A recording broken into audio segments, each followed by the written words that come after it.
Bonjour tout le monde, j'espère que vous allez bien. Simon Brière, votre stratège de marché principal d'RGO Canada. Donc aujourd'hui, on est la semaine du 17 août. Donc je vais commencer à faire un bref rapport, bref rappel, disons, des rapports USDA qu'on a eu la semaine dernière.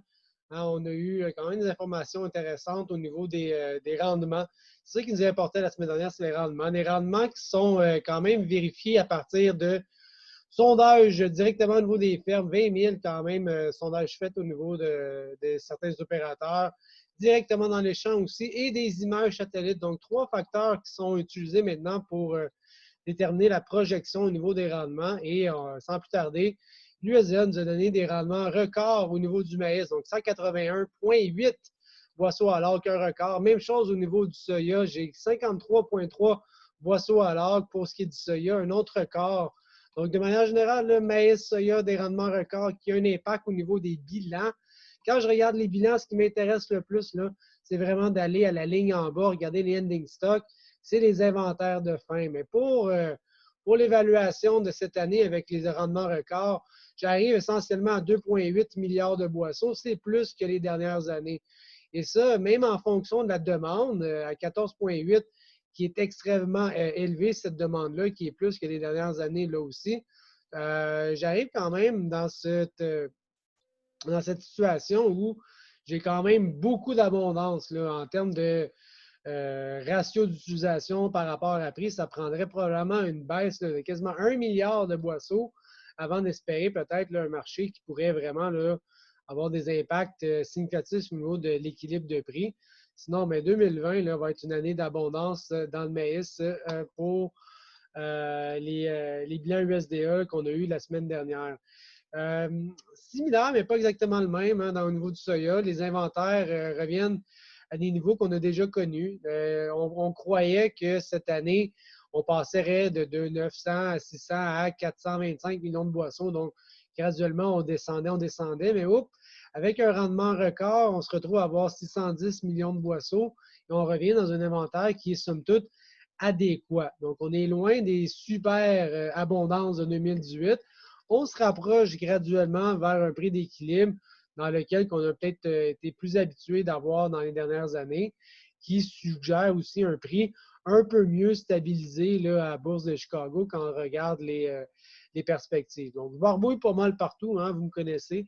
Et ça, c'était avant, évidemment, là, le derecho, qui est cette tempête qu'on a eue dans le Midwest qui a affecté beaucoup l'Iowa. Et ça, c'était après. Donc, on va regarder au niveau du Pro Farmer Crop Tour cette semaine.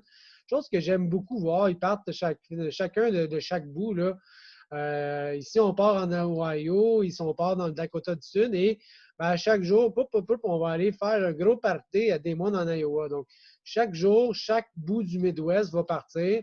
Et finalement, le but, c'est de se rejoindre. Donc, aujourd'hui, on faisait le Dakota du Sud et l'Ohio, demain, Nebraska, Indiana, tout ça pour se rejoindre ce jeudi, le 20 août, en Iowa pour la finale et le dévoilement des rendements prévus pour cette année. Ce qui m'amène à parler des conditions des cultures qui ont été quand même très impressionnantes cette semaine. Évidemment, avec la tempête qu'on a eue la semaine dernière, à 10 de baisse en Iowa, donc les cultures à 59 c'est plus faible que l'année dernière. Donc, clairement, il y a eu des dommages aux champs. Sinon, de manière nationale, là, au niveau des États-Unis, on est à 69, une baisse de 2. C'est pas, c'est pas la meilleure des conditions, évidemment, avec ce qu'on a eu la semaine dernière. Mais on va regarder ici, là, 2020 demeure quand même en ligne avec des années où on a eu, somme toute, des rendements corrects. Okay? Je ne veux pas trop m'aventurer. 2019, on a eu des rendements beaucoup plus faibles. 2020 semble être, somme toute, plutôt dans les moyennes améliorées, des bonnes moyennes des dernières années. Bon, j'en dis pas plus. Au niveau de la progression des récoltes, on est en avance ou en retard? Je regarde ce qui est denté aux États-Unis en ce moment. On est à 23 la moyenne, c'est 24. Donc, on n'est pas en avance, on n'est pas en retard. On est, somme toute, dans les temps. Pour ce qui est du soya, là aussi, je remarque qu'on a baissé les productions, les indices de qualité. On est à 72 de bonne ou d'excellente qualité. C'est un recul de 2 Là aussi, l'Iowa a été affecté au niveau aussi des cartes de sécheresse. Je vous montrerai peut-être à la fin s'il me reste du temps. Sinon, mais on a quand même, faites attention, là, ça a baissé cette semaine, mais 2020, encore une excellente année là, en termes de production. Je dis production, mais en termes, je devrais dire conditions. Je n'arrête pas de me reprendre aujourd'hui. On a des conditions qui sont très bonnes aux États-Unis en ce moment pour le soya, malgré une baisse de 2 cette semaine. Dans le cas du blé de printemps, c'est une amélioration de 1 OK? Donc, on est rendu à 70 de bonne, d'excellente qualité. Et là, ben, on est, comme depuis le début de l'année, on est encore clairement dans ce peloton des dernières années au point de vue des conditions. Il y a simplement 2017 qui faisait cavalier seul. Sinon, au niveau graphique, beaucoup de choses sont intéressantes cette semaine avec des rapports USDA qui étaient somme toute négatifs pour les prix avec des rendements records, mais c'est tout autre qu'on a. On a un marché qui s'apprécie quand même beaucoup à la Bourse de Chicago, autant dans le maïs que dans le soya et puis le blé. J'ai plusieurs indications. Là, et là, je fais de l'analyse technique. Je vais aller regarder les maïs de décembre 2020. Donc, ce qui m'intéresse, c'est sur la récolte directe. Je vais regarder mes moyennes mobiles, ces lignes orange et bleues. Et ce qui m'intéresse va être ce croisement-là. Donc, quand j'ai un croisement aussi, c'est un signal d'achat. Ensuite de ça, j'ai le MACD qui m'a donné un signal d'achat. Là, lui aussi a croisé. Mon RSI était dans une zone survendue. À ce moment-là, quand c'est survendu, ça me donne aussi un signal d'achat, comme quoi que la baisse commence à être un petit peu fatiguée.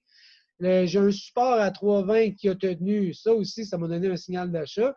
Je regarde ce trou-là qu'on appelle un gap, si vous voulez être précis un peu. Là. Ce gap-là qui est passé à travers aujourd'hui des résistances. Mon Dieu, ça me donne un autre signal d'achat. De manière technique, le graphique du maïs est assez positif. Je ne sais pas jusqu'où on est capable de pousser ces prix-là à la hausse, compte tenu qu'on ait des inventaires phénoménal aux États-Unis. Donc, l'analyse technique très positive dans un contexte fondamental très bearish. C'est assez surprenant, mais tant mieux, ça peut vous donner une opportunité là, pour commencer ou continuer la mise en marché avec des meilleures valeurs cette semaine. Donc, prenez garde, l'analyse technique, elle est positive. Considérez ça dans vos plans de mise en marché. L'avenir le dira jusqu'où que ça va aller, mais l'analyse technique, elle est positive. Même chose pour le soya, je regarde novembre 2020. On avait cette formation en triangle-là qu'on semblait avoir cassé ici la semaine dernière. J'étais obligé de refaire ma ligne. Et là, ben, j'ai le mouvement inverse. On avait cette résistance-là, augmentation, on passe à travers, on casse les résistances. Un signal assez positif. J'ai mon moyenne mobile qui se croise, j'ai mon MACD qui se croise. Donc là aussi, j'ai une analyse technique plus avec des signaux d'achat dans un contexte fondamental où on n'est pas en pénurie non plus. Donc, c'est intéressant de voir ces mouvements-là. Au niveau du blé feed, décembre 2020, même chose. Après avoir atteint là, des supports ici au niveau de 5 le boisseau, marché rebondit. J'ai pas loin d'avoir un croisement MACD. Je n'ai pas encore un croisement sur moyenne mobile.